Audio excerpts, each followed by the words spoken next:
Welcome everybody to the 2013 Lynn Councilor-At-Large Candidates Forum hosted by the Lynn Community Association and the Temple Ahavat Shalom. I'm going to start off by reading the rules so everybody's familiar with them. Each candidate will be allowed a 2-minute introduction. Candidates will present in alphabetical order. A yellow flag will be displayed by the timekeeper 15 seconds before time is up. I'd like to introduce our timekeeper, Steve Dwyer. A red flag will be displayed when time is finished. The moderator will ask questions which have been submitted anonymously by voters in the community. A name of the person who is to answer first will be drawn from a pool of candidate names. The question will then pass to that person's left until each person has had an opportunity to respond. Each candidate will have up to 90 seconds to answer the question. Yellow, red flag timekeeping will apply. If any candidate makes a remark which is directed toward another specific candidate, that candidate will be allowed 45 seconds to respond. Yellow, red flag timekeeping apply. Following approximately 75 minutes of questions and answers, each candidate in reverse alphabetical order will be allowed an additional 1.5 minutes to make closing statements. And I don't have to say it, but yellow and red timekeeping will apply. Candidates who do not respect the timekeeping rules may be disqualified from participating in the remainder of the debate. And I'm very tempted to use this. Don't make me.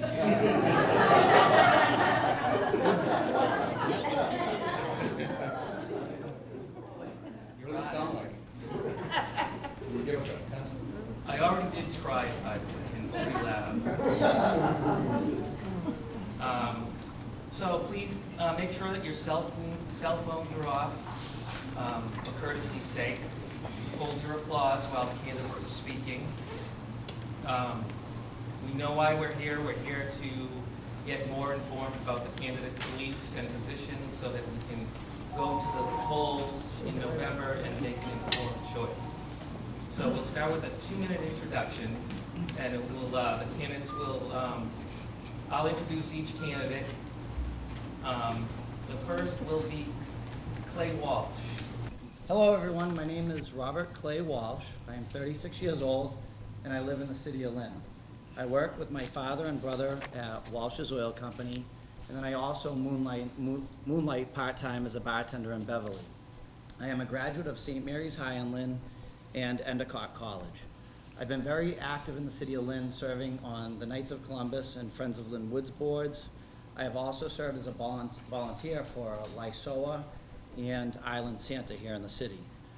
Tomorrow I will be canning for Veterans Appreciation Day, so if anybody's in the Wyoming Square area, I'd be happy to take your money for that.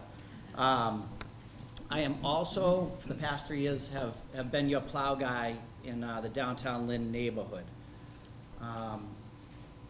Just like my father who started Walsh's Oil Company, my uncle who started John's Oil, and my other uncle who is spearheading the Aquasino here in Lynn, I too want to make my mark on the city of Lynn as your next Councilor-At-Large. Thank you. Katerina Hamzutakis Kudanis. How do you do that? Thank you for having me today. My name is Ekaterina Panchatakis Kudanis. I'm not a politician. I'm just an ordinary Lynn girl devoted to my family, hometown, nature. I love the beach, walking through the woods, architecture, and the people in my community. I don't think I deserve to be on the council simply because of my accomplishments that I've tried to do so far to help the city, but I want to offer my service as a different perspective with a master planning idea in mind. I work as a designer planner on an international project. I received an architecture degree from Wentworth Institute of Technology. I'm a member of the Lynn Historical Commission appointed by the mayor. I was born in former Lynn Hospital and lived in different parts of Lynn. My goals are large yet fairly practical. I wish to help organize the balance of open government as a cooperative unit with the people, increasing representation to neighborhoods. I believe in smart growth development, green policy with tax incentives, greener and safer infrastructure, preservation of greenbelt, with preserving our borders against future legal battles. I believe in preserving, improving, and strengthening our neighborhoods is a high priority. Resolution to substance abuse issues, prioritizing Lynn families first. I believe it takes a village to raise a child, and I believe we can do this in a big city such as Lynn by identifying our neighborhoods as clusters nodes and reorganizing the infrastructure flow within it, allowing neighborhoods to be included in regulating their own areas, and strengthen commercial clusters with identification and character. For those who don't know me, you can find out more about me on cityoflynnconcepts.com and Time's Up.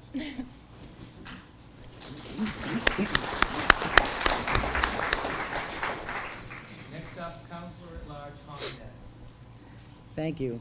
Good evening. First, I would like to thank the Lynn Community Association for hosting this forum. I am honored to share a stage with such wonderful candidates here tonight. I also want to thank my wife here for your support. Especially I want to thank our audience for being here tonight. As you know, I am Hong Net. I came to this country 30 years ago and have been a resident of Lynn for 15 years. I graduated from Holyoke Catholic High School in 1988 and from UMass Amherst in 1992 with a bachelor degree in political science. I am married and have 2 children who are both in Lynn Public Schools. My wife and I have been married for 15 years, and we have bought our first home in this city. And just like many other residents in here and in Lynn, I am just a concerned citizen who wants to help Lynn to be a safe city for us to live, to raise our families, and to work. Currently, I am working for the Massachusetts Department of Revenue as a child support enforcement specialist.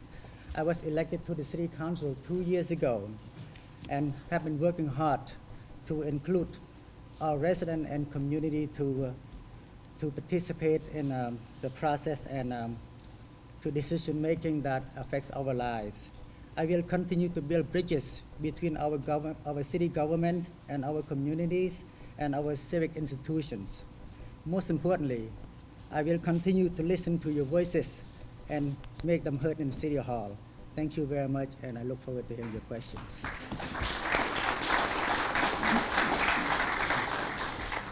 Next is candidate Miguel Funes.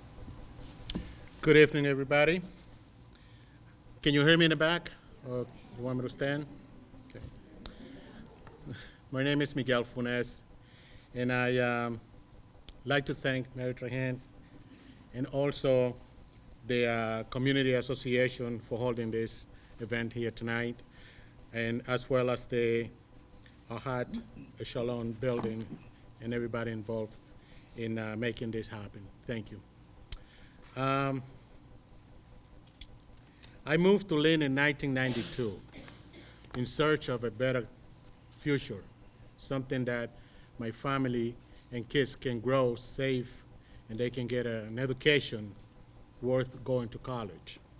That happened. My daughter went to Lynn Classical, my son went to Lynn English. And from day one, since I moved here, I've been getting nothing but beautiful things from the city of Lynn. Everything positive. And today, I feel like I want to give back. I want to work with the community. I want to work with the businesses.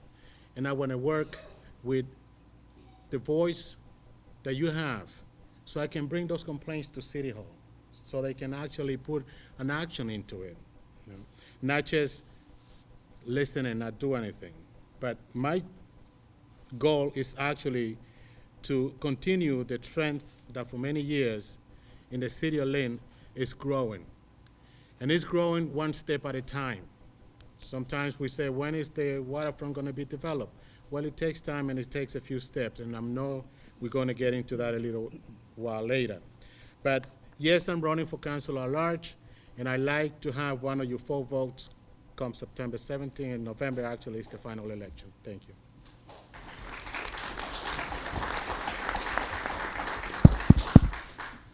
Next is candidate Paul Crowley. Thank you, Tom, and thank you, Mary Trahan. Thank you, members of ELA, for hosting this forum. I also want to thank Congregation Ahabat Shalom for the use of the facilities. And I'd like to start by giving folks a little bit of background about my education. I was born and raised in Lynn, graduated from Lynn Vocational and Technical Institute in 1977 with an electronics degree. I went to Northeastern University and studied accounting and graduated in 1987. Now I'm the administrator of a nonprofit in Lynn. I think most of you would know that I am the executive director of Greater Lynn Senior Services.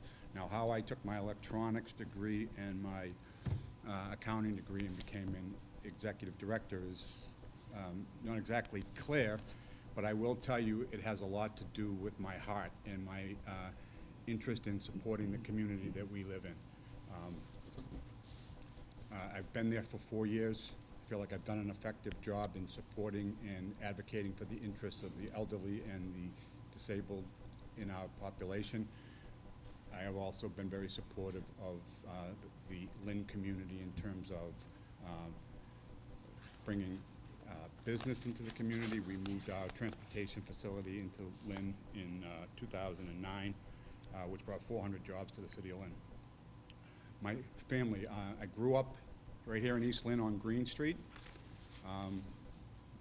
Born in 1959, I'm going to be 54 years old next month. Can't believe it. Community means a lot to me, and I just wanted to make sure that everybody understands here that whether I am the executive director of GLIS, a city councilor, a parent, a neighbor, I am interested in the best interest of the city of Lynn, and that's where I will focus all my attention.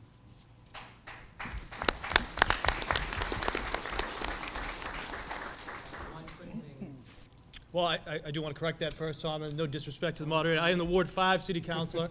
I am running at large. I first want to thank you as well as Mary. Thank you as well.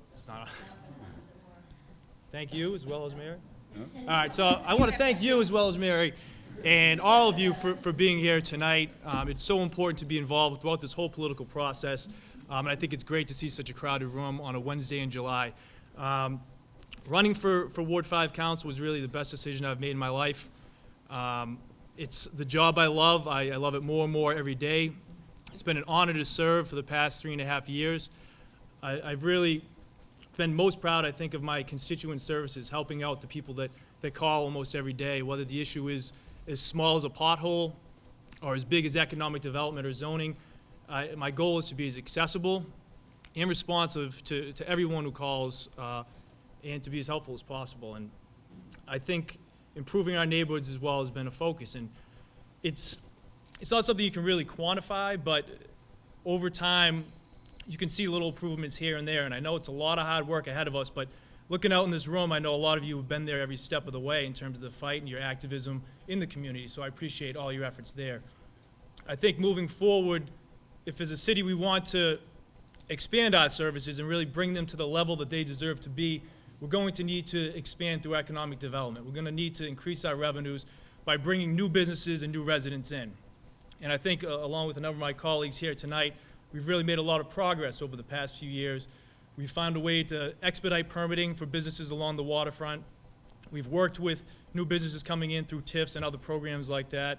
We've made investments, a $4 million investment in our public infrastructure to encourage new businesses to come, new residents to come and be a part of this. So I look forward to the exchange of ideas tonight, and thank you so much for coming.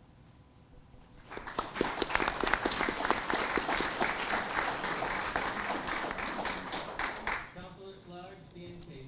Thank you, Tom. Good evening, everybody. My name is Dan Cahill. I'm a city councilor at large. I'd like to do some quick thanks to Tom, to Mary, to the LCA, to the rabbi for allowing us to have this beautiful venue.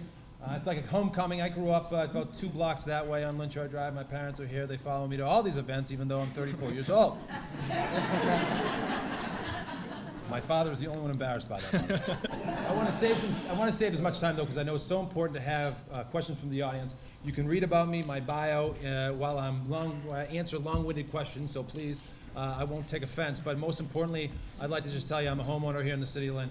I'm married to the most wonderful woman in the world, my wife Angela, who's unable to be here tonight. She's watching our 2-year-old Charlotte, and we have one on the way coming January. So I'm very invested in this city, and I'm not going anywhere. And I want to make sure that this city is as great a city as that I grew up in and went to the public schools in this city as my kids are going to go to. So I look forward to your questions. Thanks for everybody, and let's have a great night.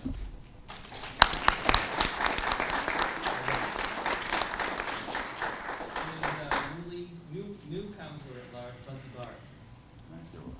That's running for re-election. First of all, thank you for hosting this. I opened up this nice brochure, and it said I was 58.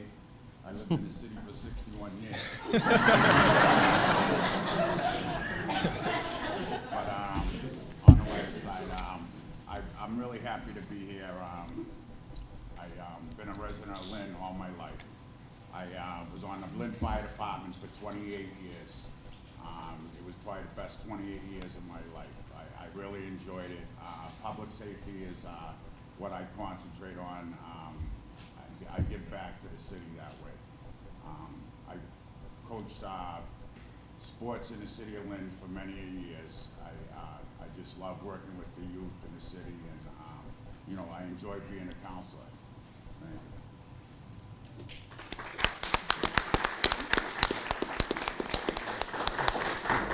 The first thing we're going to do is pick a name out to see who goes first.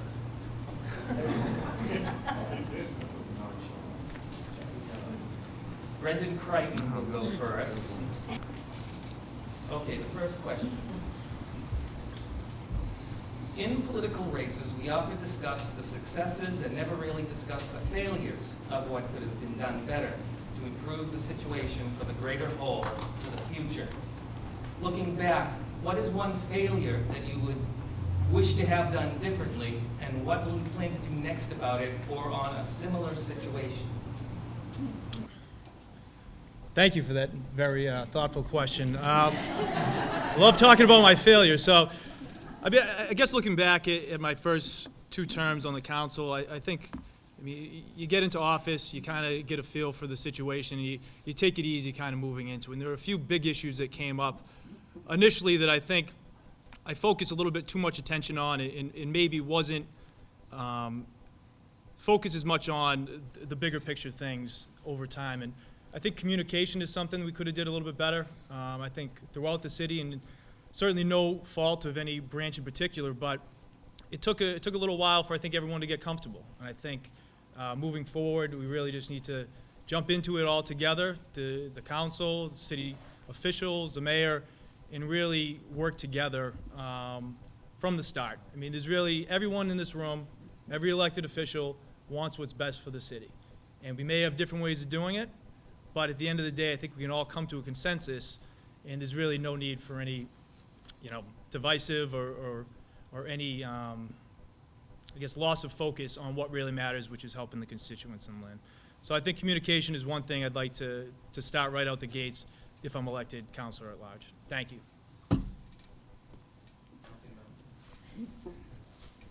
Okay, I'm going to try to speak a little bit louder this time so that everybody can hear in the back. As far as failures go, I think what I'd like to do is just talk about my first term 6 years ago when I did pretty well in the election and got hit the ground running and put in a lot of energy to learn as much as I could about City Hall and how it worked and so forth. And I learned an awful lot pretty quickly, but there was one thing that I didn't learn until I actually experienced it, and that is how important it is to have always developing relationships with the other members of the council, the school committee members, the department heads. You need to be able to work together as a unit, and that's a big part of being in that position, whether it's the council, school committee, or the mayor's office. You really do need to be able to work with everybody, regardless of the circumstances. A particular failure that I'd like to point out is one that I can only take part of the blame for. 2 years ago, or actually maybe 3 years ago, I pushed really hard with the council to get an audit committee on the city council because we didn't have one, and it was required under the charter. And my regret is that 2 years later, after that committee has been up and running and we've already announced a management audit and so forth, that no audits have undertaken. And I would like to get back to that role and make sure that the audit committee and the management function gets its proper due. Thank you. Failure. One of the things that I learned is that there's no such thing as failure, but recognition. And the more you campaign in the city of Lynn, more people you meet, talk to them, see what their concerns are, I think it gives you the strength to continue doing the political movement that you are actually trying to get across. I was new in the city, not known to anybody. And many of you have seen me on the signs with the face and probably say, oh, I know that guy. That's what it means to run for office, to get your name up there, to make sure that you get recognized, visibility, and most important, to get people to vote and to vote for you. Thank you. Yes, I have been failed a lot, but anyway, so one big failure in the council, I find myself that I'm too cautious, and I haven't worried too much to make mistakes. And my colleagues have been telling me, don't worry about making mistakes. Whatever you believe in, just do it as long as your heart tells you. So I have been learning a lot for this past 1.5 years. And so that's my failure. But I still feel uncomfortable sometimes because it's so new to me, because I never ran for politics before. So I'm afraid of people criticize me, but I know it's a good thing to be criticized, but sometimes it hurts, you know, because you try to do the right thing, and people still think that you don't do good, but you try to do the best you can, but it hurts. That's my failure, but I'm learning from it. So day by day, I start to realize that, well, that's part of life and part of politics. So you cannot please everybody. So you do what you think is the right thing to do. So I think that's, so I believe that from now on, I will learn my mistakes. So hopefully it won't be a failure again. Thank you so much. Being on the historical commission, one of the biggest failures when I first began on my appointment was leaving something onto someone else to take care of. There was a big issue in the Highlands, and we have a historic area that is now blasted. I failed with the community to try and communicate the issue with our Right. politicians. That's the beauty of going through But steps, right? I learned from that experience that we need to take matters to ourselves. We need to contact agencies or open doors. We can contact any agency. And I learned that especially with the Walmart and Lowe's battle. As a city of Lynn, we actually failed at the Salem Planning Board, and we were expecting to fail there. They actually supported the project, and it just taught us to be more persistent, not give up, and call every agency that can be involved, from the National Heritage and Endangered Species Program, the Wampanoag Tribe of Wakina was involved, the state, local agencies. We did our own research, and what the lesson learned was stay persistent and don't give up and keep up with the fight. I absolutely love that question, because I think that is the most sincere and genuine question that reflects why all 8 of us are here tonight. If not each of us thought that we didn't think there was something wrong in the city, or the city couldn't use some improvement, or that each of us wanted to make a difference, I don't think we'd be here at this table tonight. Ironically, when Tom asked the question, the first thought that came to my mind was our city boardwalk.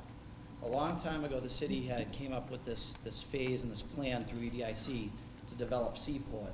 Part of that plan had included a boardwalk that would stretch through where Seaport is now, through the yacht clubs and over to the beach.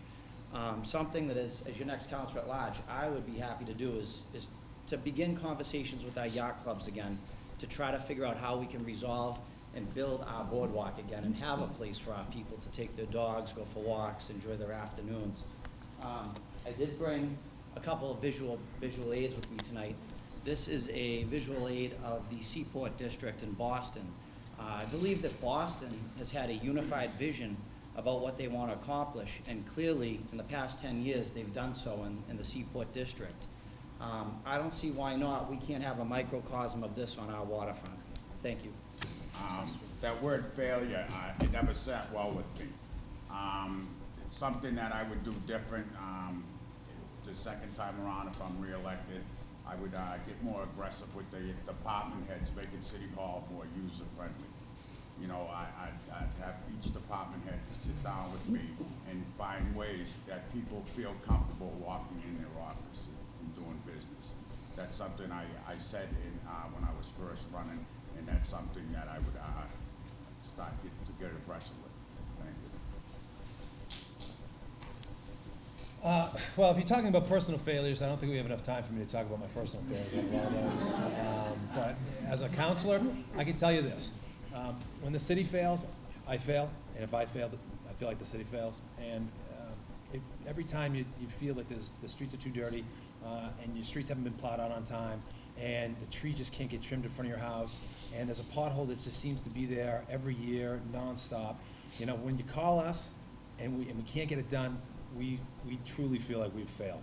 And there are instances where I've been unable to follow through and achieve some of the goals that I've been trying to achieve, but we're constantly working together to try to fix those remedies. Every day we're trying to find a better way, working together to make sure that we have a better community. So those failures, you can certainly blame me, and I actually welcome the blame to be placed on me, but just know that each and every day I'm working harder and harder to try to make sure that those failures don't come back on me or the city of Lynn. So together, I think if we try to put our heads together and work real hard to try to identify some of the problem areas that we have in the city of Lynn, which I anticipate we do tonight.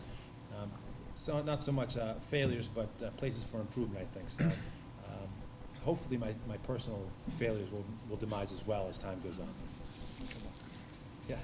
Okay, we'll go on the council, between individual councilors and between the council and the executive.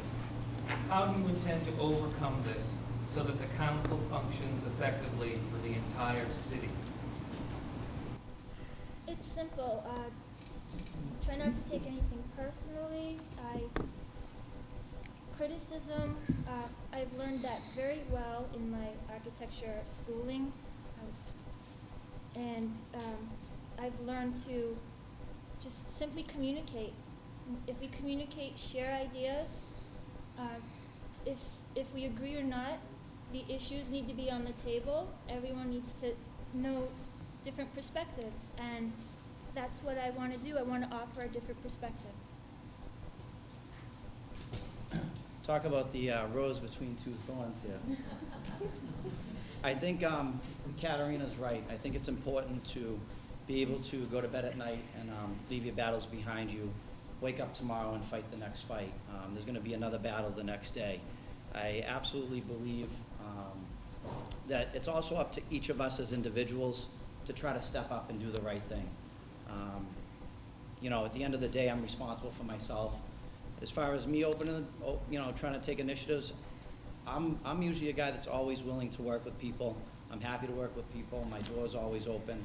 And in worst case, I will go to them and ask them to work with me. I think at the end of the day, you gotta try. The question is, we have read about and heard about disagreement, discontent on the council between individual councilors and between the council and the executive. How do you intend to overcome this so that the council functions effectively for the entire city? I don't think we could put 11 people in a room together and always come up with the same answer. But I think this council that we have right now, I thought we did a pretty good job. I mean, we had our ups and downs. You know, like we had a vote last night, it was 8-3, you know, so we always don't agree. But I think everybody in the room is putting the city first, and you know, I think if you put it that way, the majority, you know,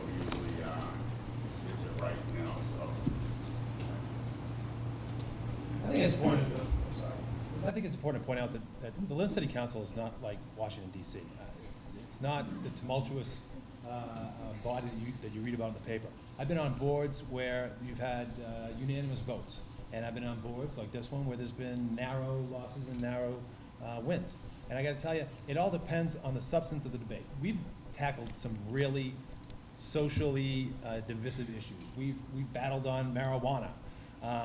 We've battled about fiscal issues regarding bonding. We've battled about how the government's run. And I don't think that the turmoil of the discourse is necessarily bad. I can tell you, one of my favorite people in the world is Peter Capano, who I debate on all the time. Peter, I hate to spot you, but people think that Peter and I don't get along. We're probably two of the most ideologically sane people, but we just love to debate. And I think, but honestly, I think that ideas have become better because of that, and projects have gone better because of that.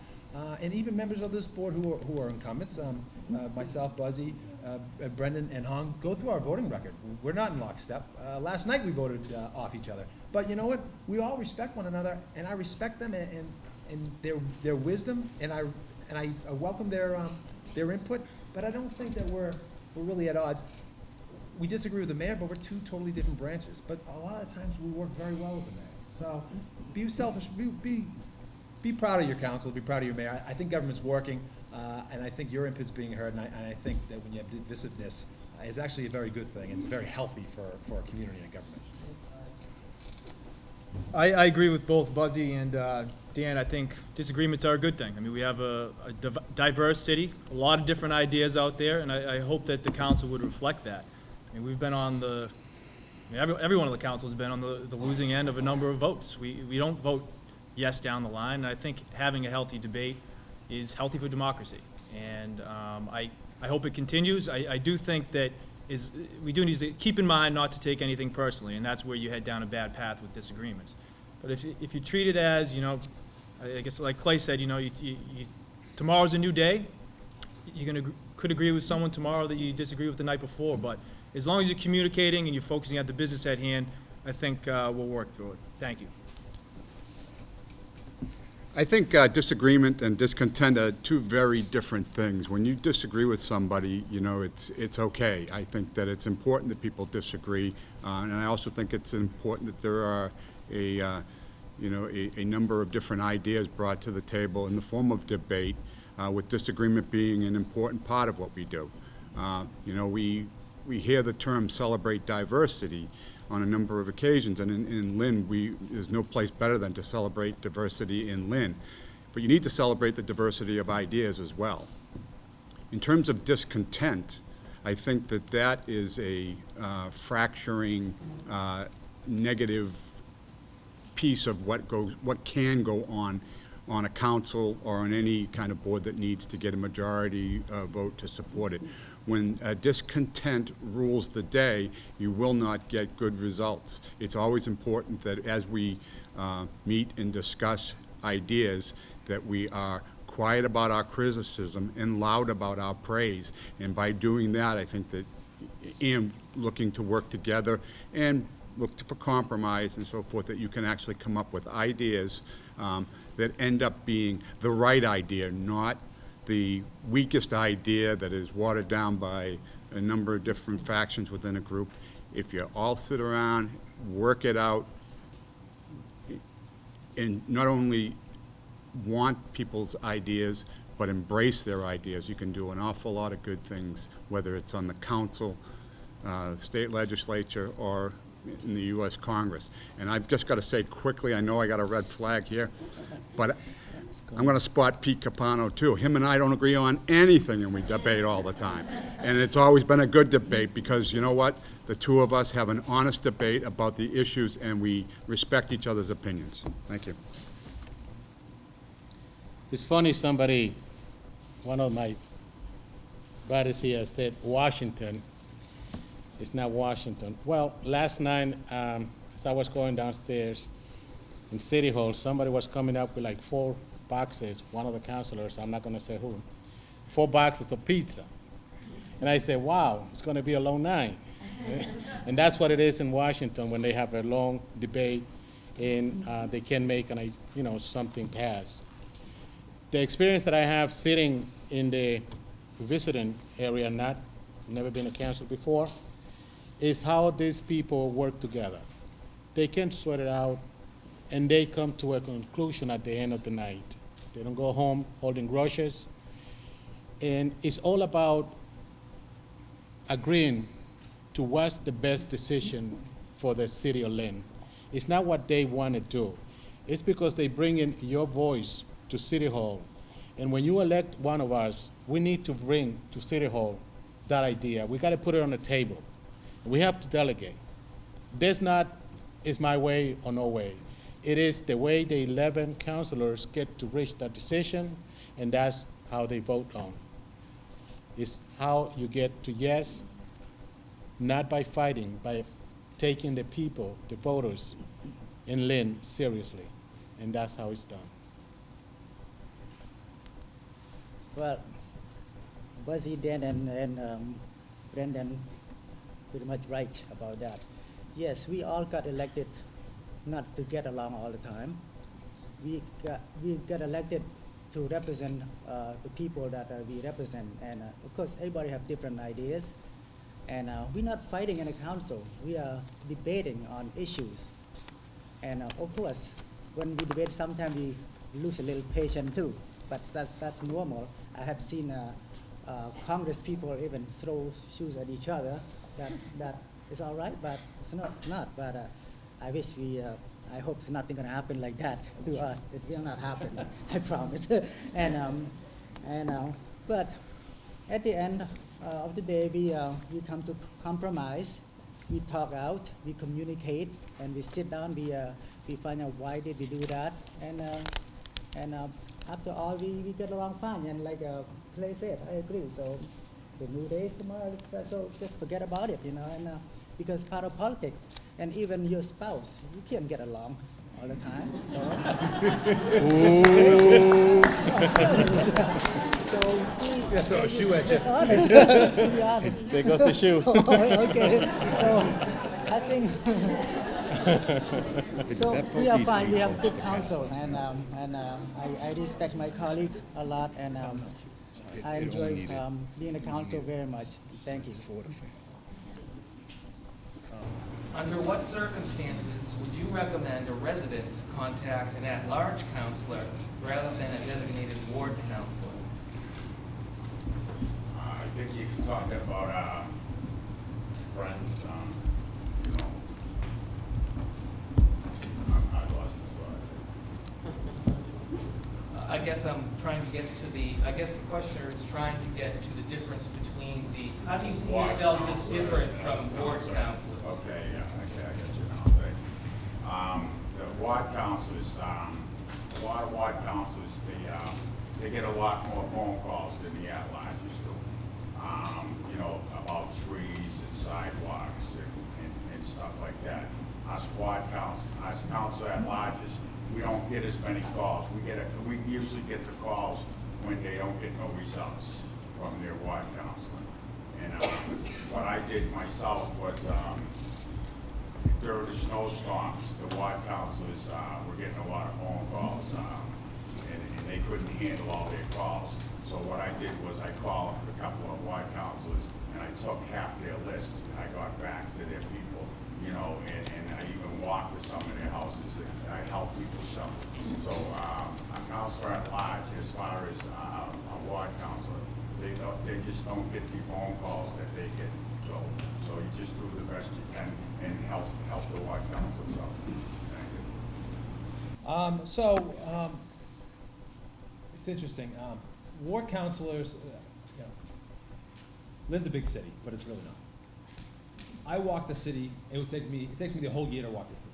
Ward councils can do their wards 3 or 4 times. People build relationships with their ward councilors much different than they do with their at-larges, because they're just in that area more often. And a lot of times it just comes down to who you know. You call the person you feel most comfortable with. I have folks that call me because they know me, because they're former neighbors, or they are my neighbors, or I just met them the other day. And a lot of folks don't know who their ward councilors are, so if they see you around, then they want to have a relationship with you. But ward councilors are pretty much the first line of defense for a lot of folks, because they are in their neighborhoods. I get some calls in Ward 2 because I'm in the neighborhood as well. Do I get as many as Bill Trahant? Absolutely not. When Bill or any other ward councilor is having a hard time getting an issue through, we're happy to work with them, because sometimes a call from 2 to 5 councilors on an issue seems to create more change than just a call from one city councilor. But as far as the difference is concerned, I mean, obviously we're here, the 4 of them are there to make sure that the entire city is well represented. We're also there to help some ward councils in case there's, there's an issue that may be thrust upon one section of the city and they need help. Because, well, that's an example, if we wanted to site a dump in the middle of the city. I mean, we'd have a battle royale, and it's good for Councilor-At-Large just to kind of take perspectives in the interest of the whole city to make sure that all the interests are maintained. So it's a different dynamic, but it's a fun dynamic. We like working with them. I guess as a current ward council, I have a different perspective. I think that all the calls should come to the ward councilor, and you shouldn't bother with the at-larges. A few months from now, I may change that opinion depending on how lucky I am at the polls, but in all seriousness, I think the ward councilors and the at-large councilors work really well together. I mean, there are a number of times I've gone to all 4 of these guys and asked them for help on any particular issue. My ward council right now is great. He comes over the house, helps out around.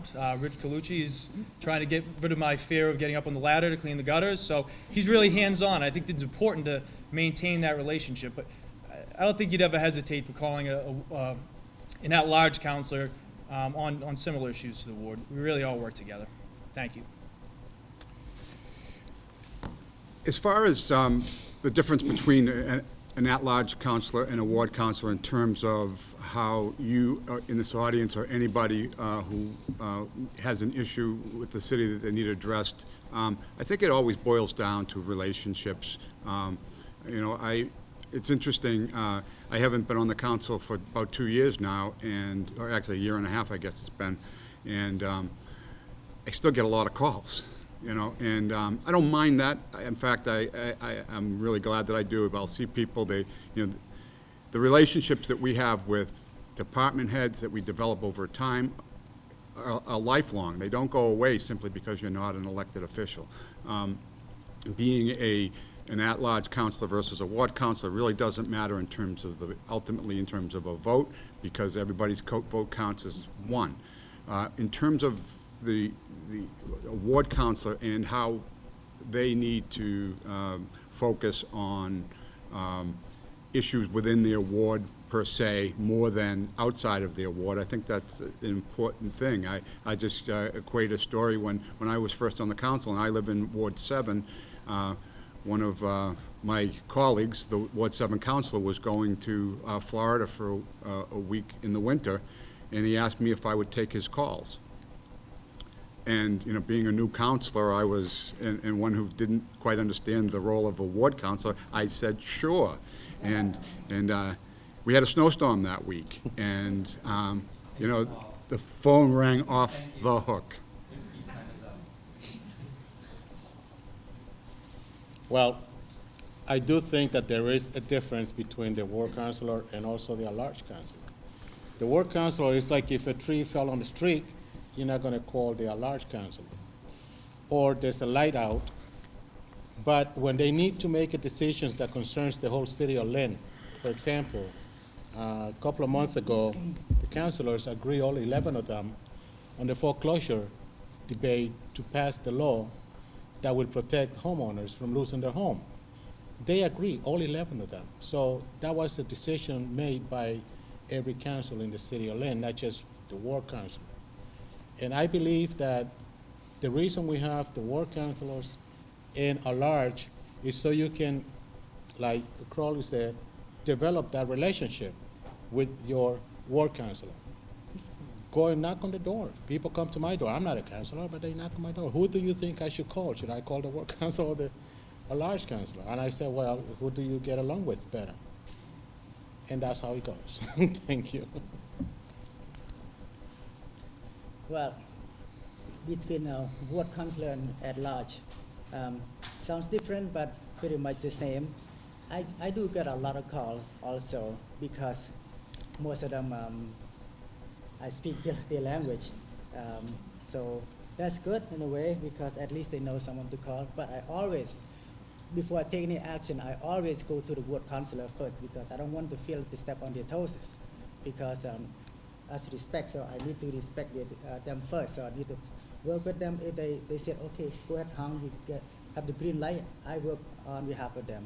But first of all, I work with Councilor Pete Capano here, so I always work with him on any issue that come up before I take my own action. But so I do get a lot of calls too. But like I said, so I have to respect the ward counselor because they know them well, and I want them to build a stronger relationship. So easy for them to work with them.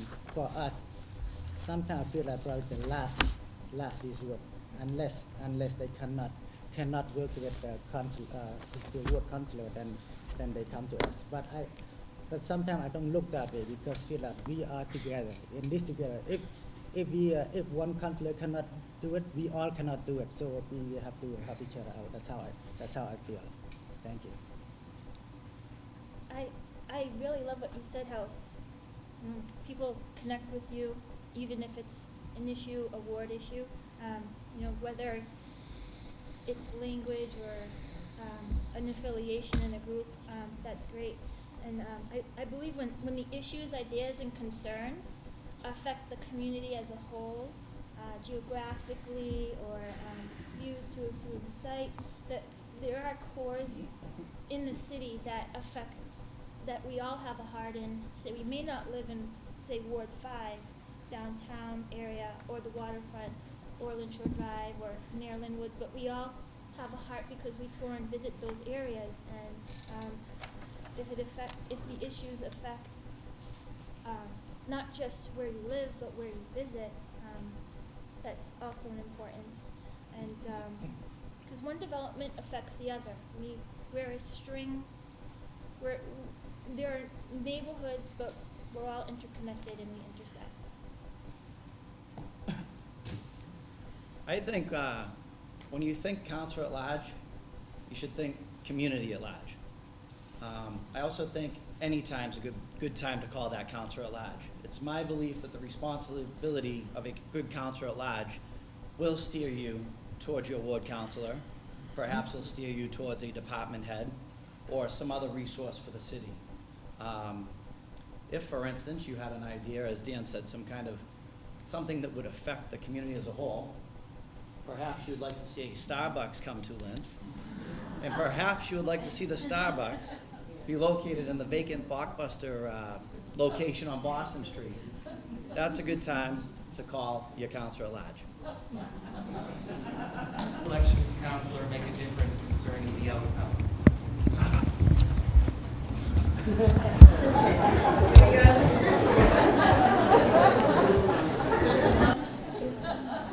Thank you, Tom, for that question.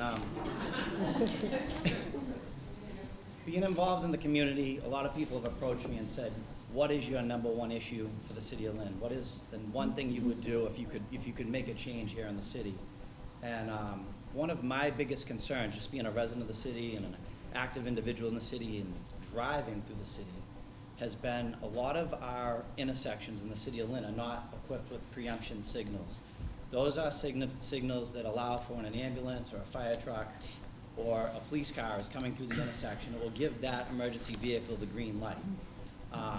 Too often, I'm guessing everybody in this room, if you've driven through the city of Lynn with our large population, the amount of traffic we have, so often we got a green light and we have a fire truck or a police car coming at us from the left.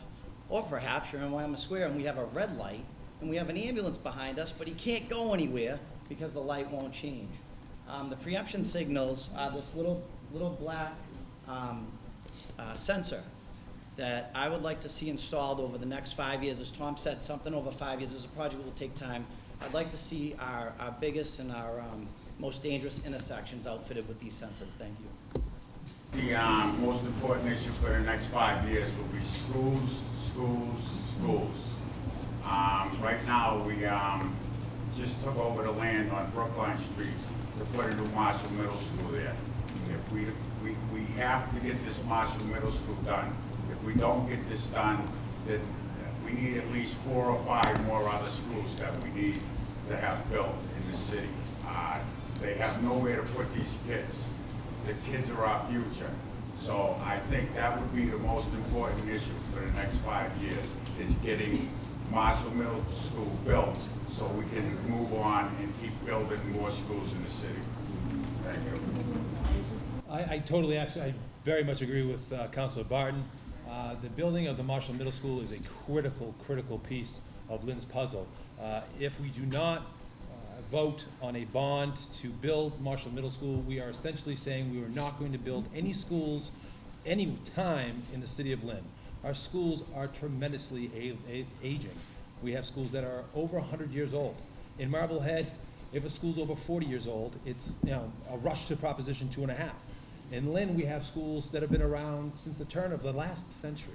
So we really need to focus on Marshall Middle School. If we do not build that school, MSBA, the state agency that controls which schools get built with 80% funding, won't let us build anything else. So it's critical that we get the word out that that is probably the most significant issue facing the city. Other things such as there's a casino supposedly maybe going down to Suffolk Downs. We're an impacted community because we touched Revere. I think it's very important that we engage those folks that are building those casinos and make sure that mitigation is properly gained for the city of Lynn. We also have an issue with retirement. Baby boomers are retiring, so we have a lot of city employees and teachers that are retiring. We have to be very smart on how we fill those positions and make sure that we're filling them correctly, and that some positions that maybe are outdated need to be replaced with new, innovative positions. And we want to make sure that those positions are filled by qualified folks from the city of Lynn, which of course leads into education, which of course also means we need to heavily invest in North Shore Community College so we have that trained workforce. I agree with both Councilor Barton and Councilor Cahill. I think the Marshall Middle School project is the biggest thing facing the city right now, and that's going to be a decision that's going to be made by the voters. So we're happy to talk more after this. I can't talk about Marshall for the time allotment that I have, but it's a decision that's going to affect everyone across the city. It's going to affect the economic development opportunities here. We can't attract good people, good families to come to the city if we have a school crumbling like Marshall. We need to take care of that right away. Other issues, I feel like we made a lot of progress in the downtown. I think a number of residents that are here tonight from the downtown. The Arts and Culture District is really beginning to take foot and attracting new residents, new businesses downtown. We have Dimitri's coming in, we have Rossetti's coming in, the auditorium, Cesar Milan's coming tomorrow night. My parents are going to see, learn how to train dogs. It's a great thing. We've made a lot of investments, but we can't stop now. Every year we should be investing in our city. The waterfront, again, we've made countless investments, but we have to do more. We have to continue to look to ways to bring in developers. And I agree with Councilor Cahill. I think as the casino issue starts to develop, we'll see subsequent development along the South Harbor and the North Harbor site as well. One last thing, we need to increase the DPW workforce as well as the ISD workforce, inspectional services. So the people that are taking care of our streets, making sure they're clean, making sure the potholes are filled, and also the people that are making sure that residents are behaving well. We all have troubled apartment buildings or land in our city that's not being looked over. Those are blights for neighborhoods, and we need to have an ISD inspector go down there and really take charge. So there's a lot more we could say, but I'm done. Thank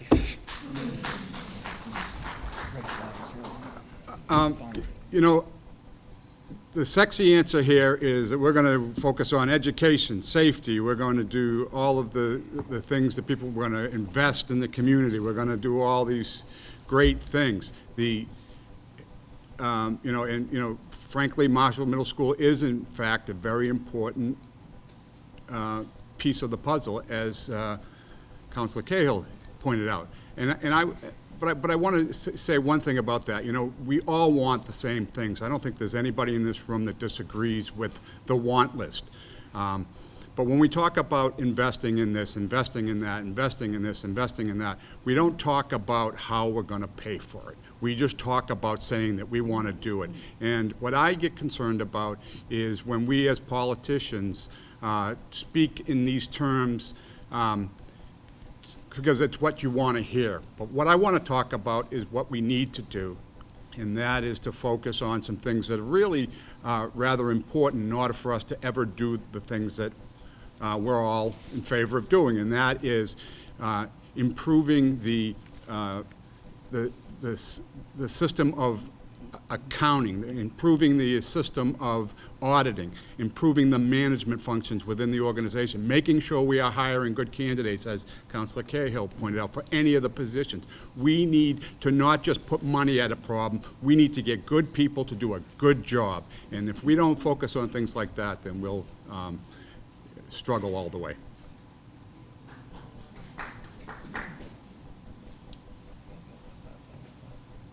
Besides getting more businesses into Lynn, the Marshall School needs to be replaced. My issue with that is that we waited way too long to start doing something. 20 years ago, they started closing schools in Lynn because the population wasn't there. They have not reached enough kids to go to school. Now we overcrowded, and we don't know where to put these kids. The other thing is that once Marshall is built, we have to wait 8 years before we can apply for funds again to build another school. And correct me if I'm wrong, right? We need to wait 8 years. So in 16 years, we'll have 2 new schools in Lynn. Why do we have to wait that long? Well, why not get loans that can subsidize the schools and build them now? It's true. We have a lot of baby boomers retiring, but we need the schools for the new adults coming up right now. The phase about building the waterfront, something that that the city of Lynn did, and I applaud them for them, is that they took all the wiring from the Lynnway. That was the first thing that needed to happen before we can get any loans. Now we're looking to get, hopefully, buy the waterfront from the 3 people who own that, which is Pat McGrath, McDonald, and National Grid. We're working on it. And there is a building coming up on where Building 19 used to be, $26 million building. Thank you. So I can agree more with my colleagues on school. Seem like we are agree everything right now, but it's a fact because we in a council we see what we need right now, and I'm not going to talk much about that because they already talked about it. And other thing is the waterfront project. So my concerns are we might not be able to attract investor to invest in our beautiful waterfront. So I propose that I have spoken with leaders at community development the other day and find ways to help us, business specialists who help us to promote our city, especially on business. Hopefully we can find someone to see that there's a possibility to invest in the project there, and also that will lead to downtown because we have such a beautiful downtown, and we need business to come in and as well. And also in 5 years will be many more people in our city, and we need more police officers to help us to reduce crimes such as assault, robberies, break-ins, and illegal drugs. So hopefully we find ways to get some money to hire some more police officers, up to at least 225 police officers to help to protect us. Thank you. When we're thinking of the most important issues in the next 5 years, my mind goes immediately to what's in danger. The fading building industry. We're losing our trades. In Lynn I'm very proud to say we have, on the Lynnway, the industry is there. We have several vendors that relate to the building industry, whether it's Lynn Ladder, a hardware store, furniture makers, fabric providers, artists, anything that you can possibly put into a building. We have a great trade school, we have students that are graduating, but our building industry is fading to big boxes. We need to encourage a common marketplace, online or brochure mapping, and just bring contractors, help contractors buy from Lynn. I went to a hardware store the other day and he said, I support all the Lynn businesses, the restaurants, the barbershop, the boutiques, but he said not many are supporting my hardware store, and I think we really need to correct that issue. The other major issue is crime caused by drugs. We need to resolve the issue. We need to face it from the ground up. We need to replace the opiate replacers with opiate blockers. And Miguel Quinez. Please provide your opinion regarding Lynn's economic development progress as directed by current City Hall officials and the City Council during these past 3+ years in office, and as a follow-up, what would you do differently? What would be your goals and objectives as Councilor-at-Large for the next 3+ years, that is regarding Lynn's economic development? Well, EDIC, James Caldell, said, let's build downtown and use all those buildings that they have empty and make them into co-ops or apartments. And some people say, well, we don't have the market for it. But he went ahead anyway and he built it. And now one building is empty. They all sold. And 29 people from out of Lynn bought, out of 30. And the other person was out of state. So 30 apartments, 30 buildings, 30 new apartments for people that move in from other places. What he meant is that if we build the city and we bring new people in, we'll develop into actually more money for the city, more taxes. The waterfront is the next project that they have. And like I said before, we don't own the waterfront properties. It's owned by 3 different entities, 3 different owners, which we are looking to get into a contract right now. Somebody who wants to build a building in there. It's a $26 million building. It's a 20-story building. And we need to move forward, EDIC, and also with Jamie Mash, and work together. Thank you. To develop in our city, last year I had the opportunity to organize a trip. I brought the mayor, I brought Jimmy Caldell, Jimmy Marsh, and also business leaders from the Lynn Area Chambers of Commerce to go to visit Lowell, because Lowell and Lynn are very much the same, and they have been developed more than us, to be honest. So we learn from each other. We learn a lot that the best way to develop in the cities, they have a lot of events. And so I proposed also that we should have a restaurant month.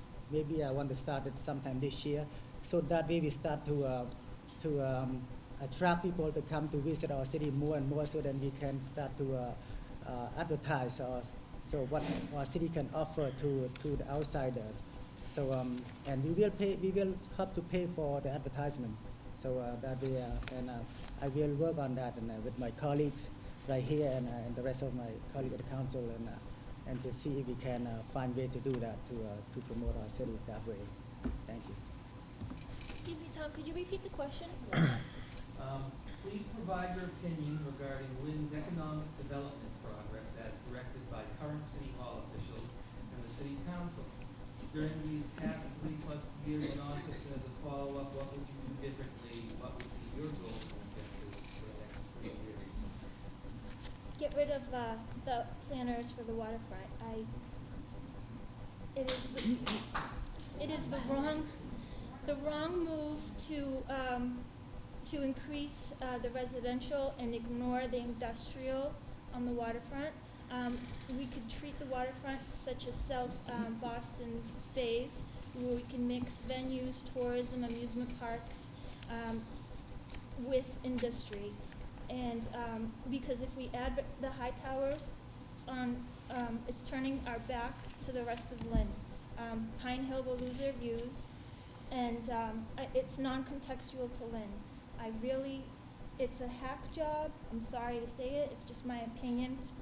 And What I would do differently is take down the renderings and provide an envelope. This is your building envelope, because what we're doing to developers is we're giving them a narrow path. We're not opening our wide spectrum of creativity. If we give them a building envelope, let them decide how they can bring their creative solutions to our waterfront. And I've been pretty vocal on that for a while now, but I could say much more in how we could improve bringing some of the elements from the Linway to the downtown area that resemble European urban spaces next. As far as I know, EDIC works in partnership with the City of Lynn. They are governed by their own board. I believe that as a Councilor-At-Large here in Lynn, it would be my role to try to assist EDIC with their plans, with their vision, and try to help them move some of their projects forward. As I mentioned earlier, the Seaport project, in my opinion, never really got completed and was somehow lost in translation over time, either between politicians, between economic ups and downs. I think it's important to give them the resources to try to fire that project up again. And we don't have to reinvent the wheel. As I said before, Boston's done an excellent job on the Seaport. I'm a fan of mixed use on our waterfront, condo development, restaurants, small business, etc. What I would do differently is I would look into highly considering the City of Lynn taking the land at the end of Market Street, the Beacon Chevrolet land, by eminent domain, and having some vision for what we want to do as a city to move forward with that. Thank you. City councilor that sits on the EDIC board, so it isn't like there's no communication between the council and the EDIC. We have a lot. What I think, the waterfront, we have to get more aggressive on the waterfront. I don't think I think they're doing it as good as they can, but I think we can do better. One of those things. Jimmy Cardell does a great job, but I think they got the ferry where it's almost up and running. Once the ferry gets going, things start moving, it's up and downs. I think people are ready to make investments, but they want to see something happening. So, you know, I think we need to get more aggressive on the waterfront. Thank you. Thank you. So the last couple of years, we've seen some of the most catastrophic economic downturns in our nation's history, and a lot of people have seen that in reductions of their home values, they've seen that reduction in their salaries, and they've seen that in a lot of blight in urban cities. And the City of Lynn has suffered a lot of slings and, well, we've had some rough times, just like a lot of other cities and towns. But in the midst of that, I want to point out a few things that are happening and have continued to happen. We've opened up a restaurant in the downtown. We've expanded up in Wyoming Square. We're going to be expanding the parking down there. If there's no need for a parking lot, then there's really no business. We need more parking up in Wyoming Square because there's thriving businesses up there, and I think that's a great thing. There's a North Shore Latino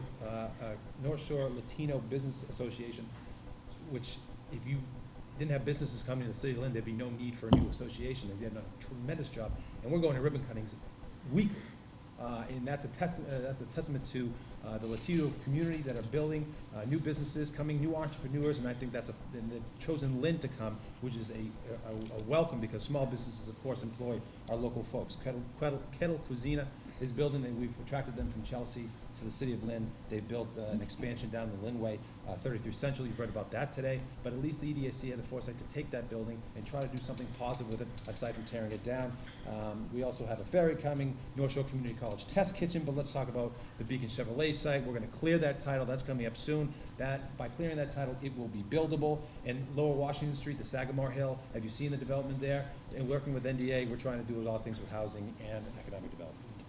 I apologize ahead of time for being repetitive. So the waterfront, we've had a waterfront master plan adopted. We've had a municipal harbor plan adopted and approved by the Secretary of Environmental Affairs. We've invested over $5 million in collaboration with the state to remove the power lines. We've invested over $100,000 on Seaport Marina. Half of that project is done. The docks were falling into the ocean, and now we have an active marina with the wave attenuator, which will prevent further disrepair at the facility. We've changed all the local zoning. That happened prior to my time on the council, so I can't take credit, but good work. Sorry, Paul. We've establish expedited permitting, both at the local level and at the state level. We're telling businesses, we want you to come here, we don't want you to have to wait to develop. We want shovels in the ground. And a lot of this stuff happened recently, so it's not gonna all happen overnight. The water ferry, Senator McGee and EDIC have worked very hard on this. This is almost done. Next year, we could have a water ferry in Lynn, 30 minutes to Boston. Marblehead, Nahant, Swampscott, and Lynn, the whole region will benefit. We'll see transit-oriented development.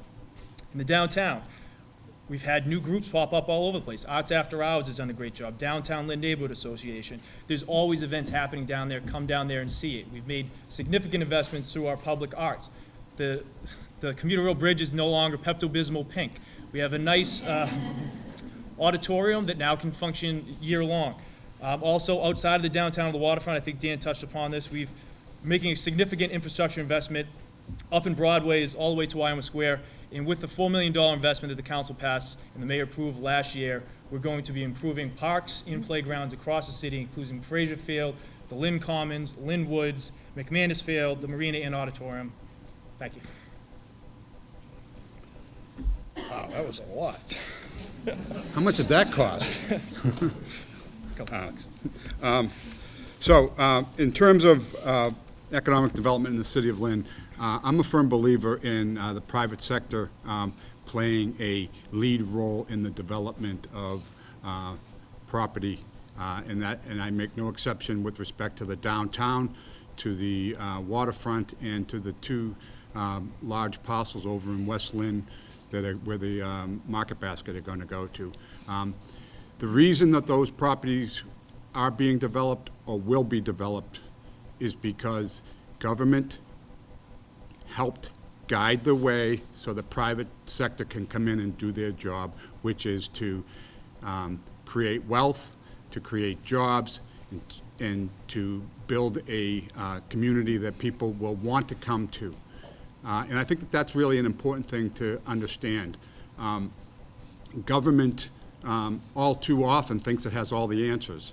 I sat on the council for 6 years, and sometimes I started to believe that I had all the answers. I don't. The private sector has a lot of answers, all the answers. We need to be guiding them along, and it's never more prominent than in the downtown. If you look and see what's going on in the downtown, I don't know how many of you folks get to appreciate downtown during the day. There is a hustling, bustling, thriving economy down there right now. People working, people going to lunch, people going out for walks, all positive stuff. And I'm very excited about what's going on in the downtown, and it's all because of the private sector. Concerning safety, the mayor stated that the increased police force has helped decrease crime by 4%. Decrease. How much does it cost the city to reduce crime by 4%? Do you think citizens feel 4% safer? If there is an error in this calculation, could there be other contributing factors in reducing crime, such as the building of communities? I'm going to wing it, I think, on this one. Basically, public safety in any community, more importantly in the city of Lynn, is very important to each and every one of us in this room and each and every person that lives in the city. There are areas in this city where crime is, more of a problem than others. There is, a continuing problem in that we have certainly a large police force, but people wonder if what is enough to make it work. What I will tell you is that the focus on enforcement, as I like to put it, chasing the bad guys, is, while it's important and it's something that has to be done to keep us safe, a greater emphasis needs to be put on developing the community, getting to know the people in the community, thinking of it in terms of prevention. Where I work at Gliss, and our scorekeeper here, timekeeper here, knows all too well what we go through in our protective services. What we end up doing is going after, we discover problems after they occur. What we need to be doing is focusing on how to prevent them from occurring in the first place.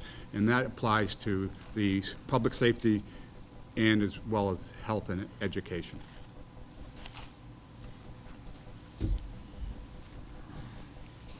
$4%, Not as good as 5. I have a list of statistics here for 2012. And it says here that we had about 44 incidents in the city of Lynn.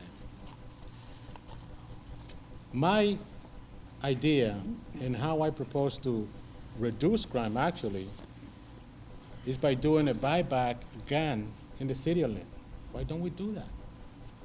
Other cities have done it. I have the statistics here. California did it, New York City did it, Lawrence did it. Why can't we take some of the guns off the streets? Okay. Chief, Carpenter said that, gave his own opinion on why it's good and why it's not.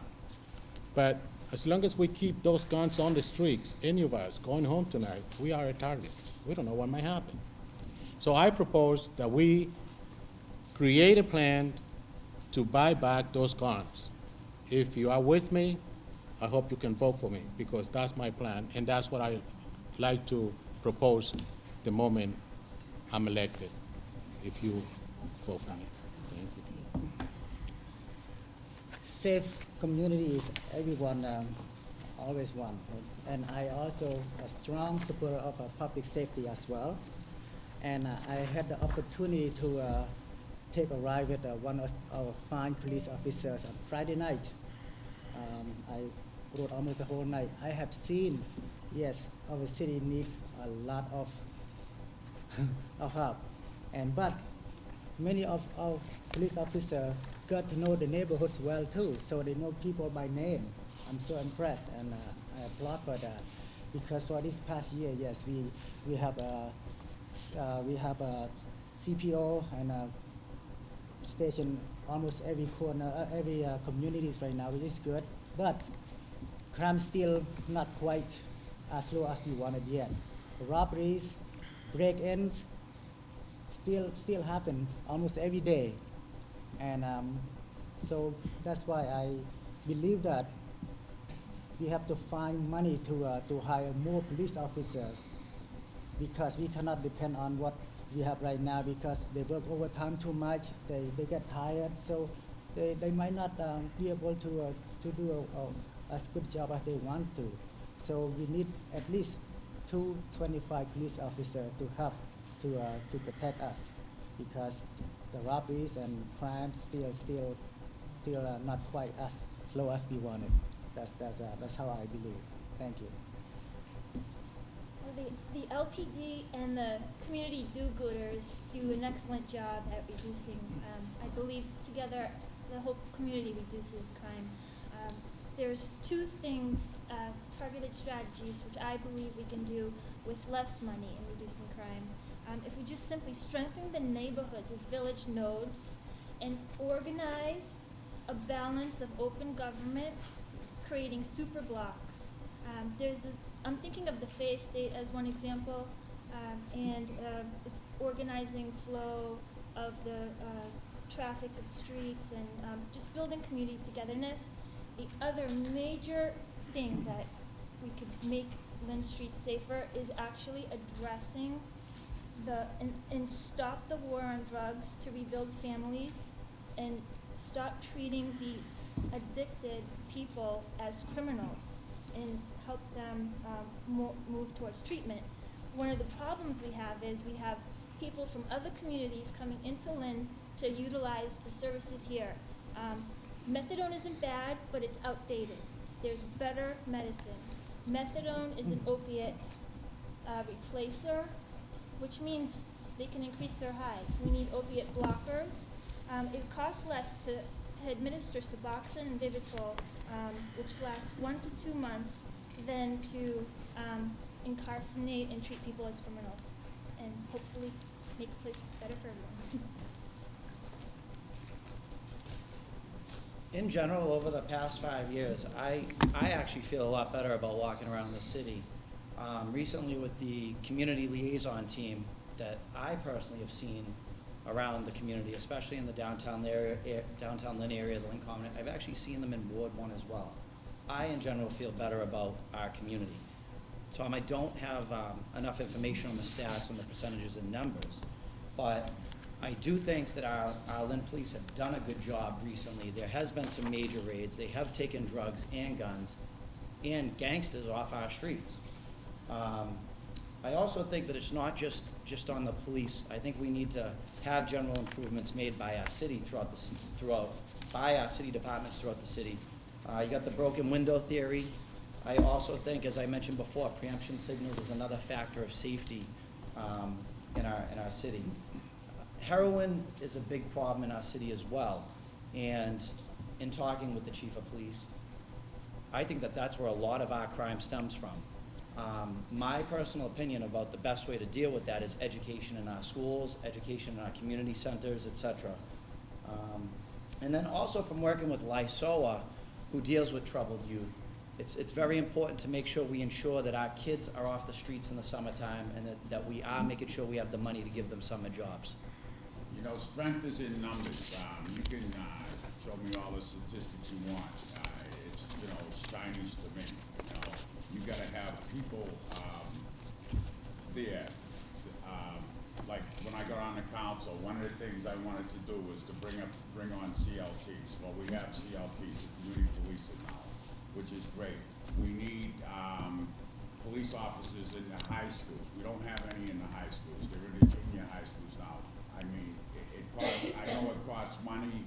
They go after grants to hire more police officers, but when these grants run out, you know, somebody's got to find a way to pay these police officers. So the bottom line is we need more police officers.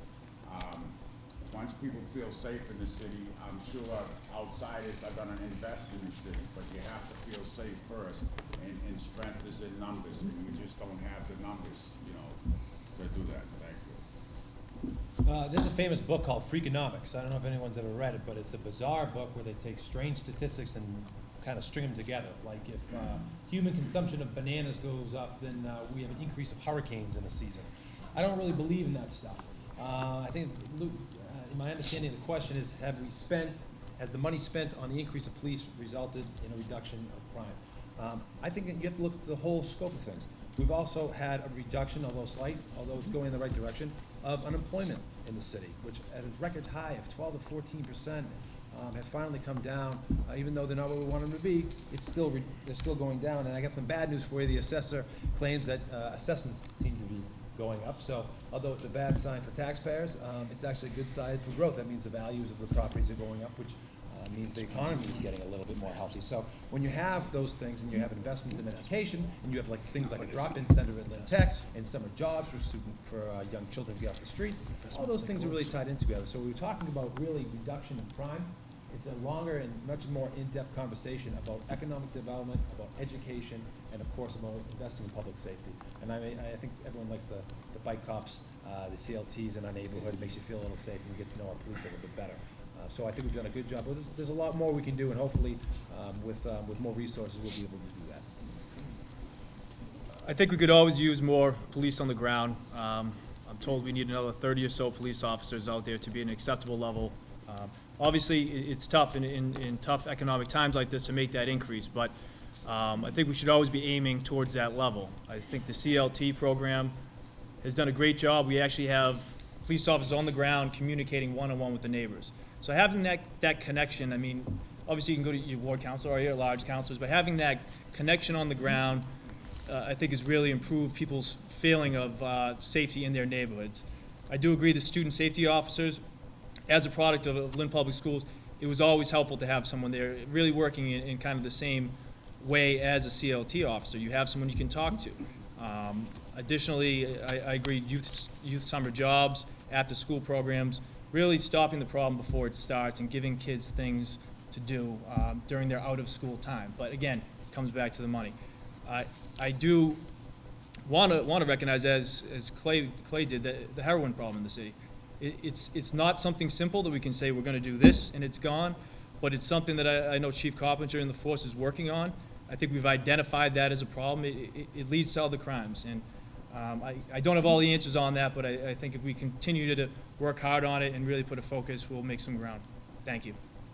What makes you the best candidate for counselor, and how do you stand out from other counselors running for office? So keep that in mind when you make your closing statements, and you have 1.5 minutes, starting with Buzzy. It worked out to my advantage by you going the wrong way. Now I don't have to follow Dan.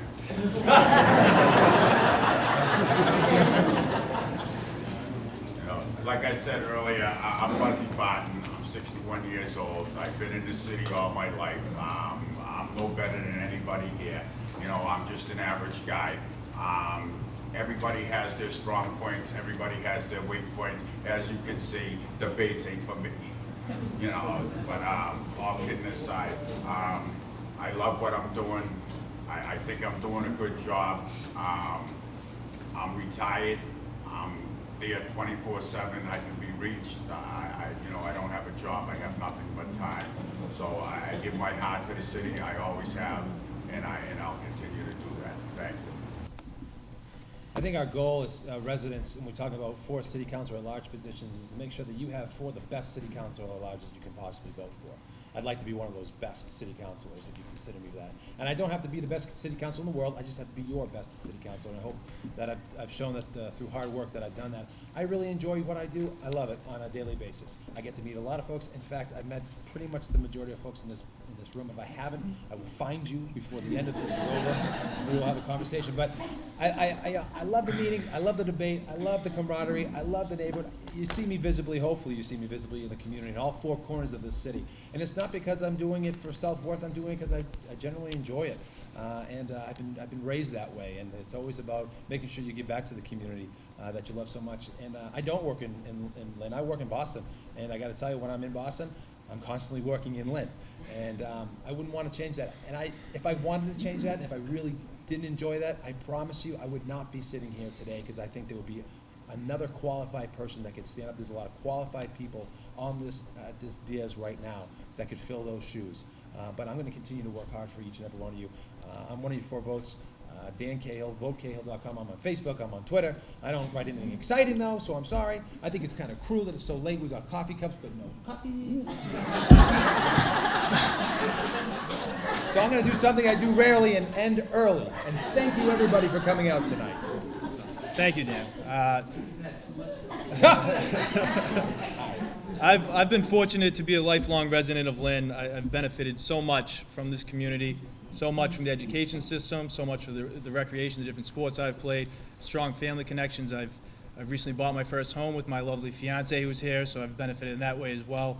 I want to give back. Lynn's my pride. It's the first thing I think of when I wake up.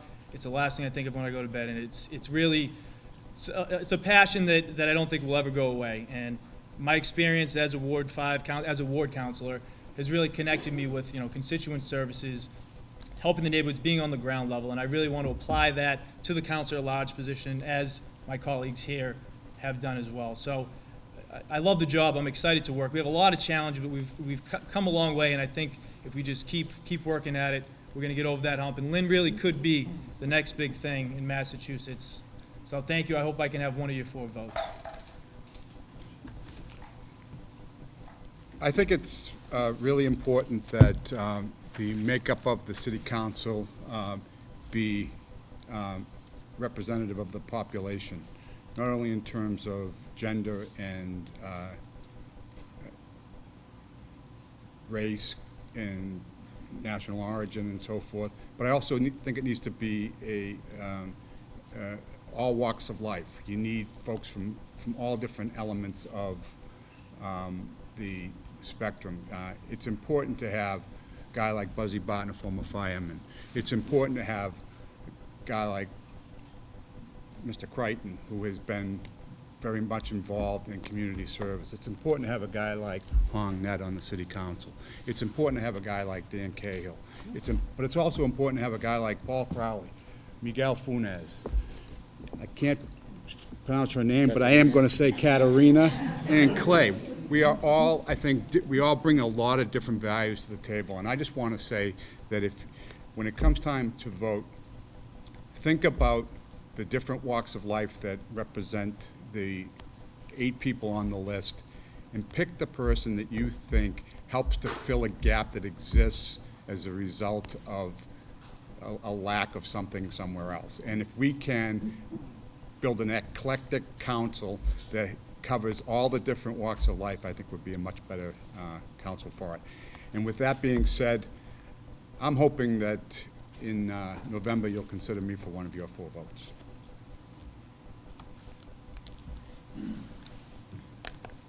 Why will I be one of the councilors? We live in Lynn, multicultural city. We can turn around and you'll see somebody from another country, different language. You walk downtown and you have food from over God knows how many countries. Whatever you like to eat is there. I'm bilingual, graduated Cambridge College, and the reason I'm running is to make actually the difference and to also fit into the community, in a cultural community, and bring something new into the community. Something like, we can say, instead of saying, long live Lynn, we could say, Viva Lynn.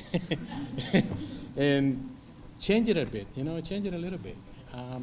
I think that I can do a hell of a good job with the experience that I have working in the community, speaking a second language, and I think that I'm the person that you might be able to give one of your 4 votes come in November. And I do thank you for coming today, and I really enjoy doing this communications, I will say. It's not even, somebody asked me once, I went to get a signature from Creighton, and he said, well, but you're running against him. I want you to know that we're not running against each other. We're running to give you the choice that you think is best to have at the voting votes. Thank you. I want to thank the Lynn voters again for placing their trust on me 2 years ago. Tonight, once again, I respectfully ask for one of your 4 votes, because I want to continue to help to build our city together, and I want to finish the job that we are starting. And I enjoy being in a council very much. I like my work with my colleagues, and they have been very nice, and to me, I've been nice to them as well.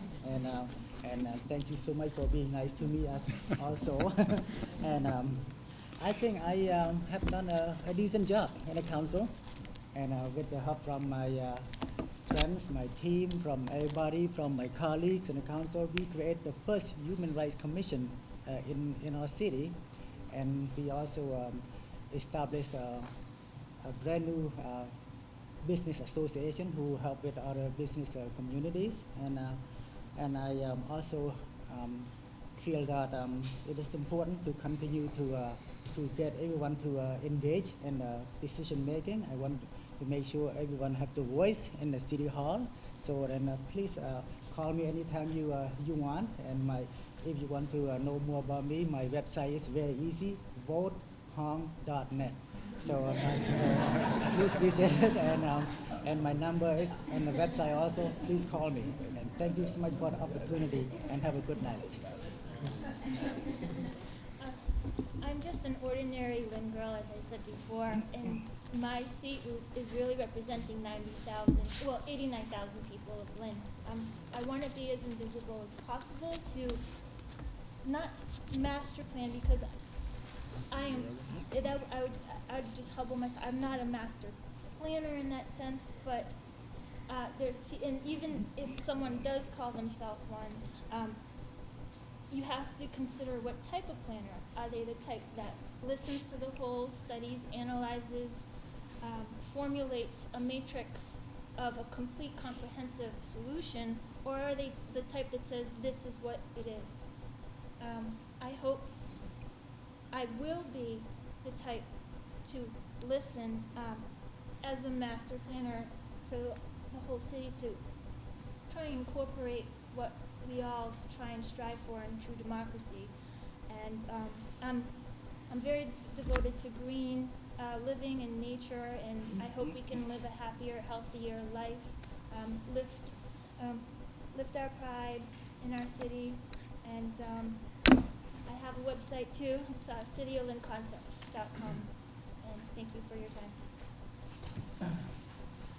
I just want to thank the LCA for hosting this event tonight. Thank you to everybody that attended the event tonight, and everyone at home who's watching either via Seth or LinCam. It is important to remember that everybody here, when they go to vote in November, does have 4 votes.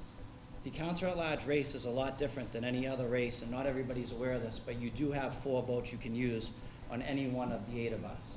I just wanted to give a reminder to everybody on that.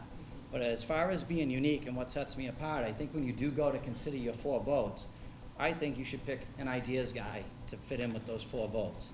I see myself as an ideas guy, and that's what I'm bringing to the table. So if you're looking for someone that's gonna think outside the box, bring new ideas to the table, and has a vision for the city, please make me one of your 4 votes. This fall, when you think Councilor-At-Large, please think community at large. And when you think community at large, think Walsh. Thank you. Thank you again for coming, and we hope to see you.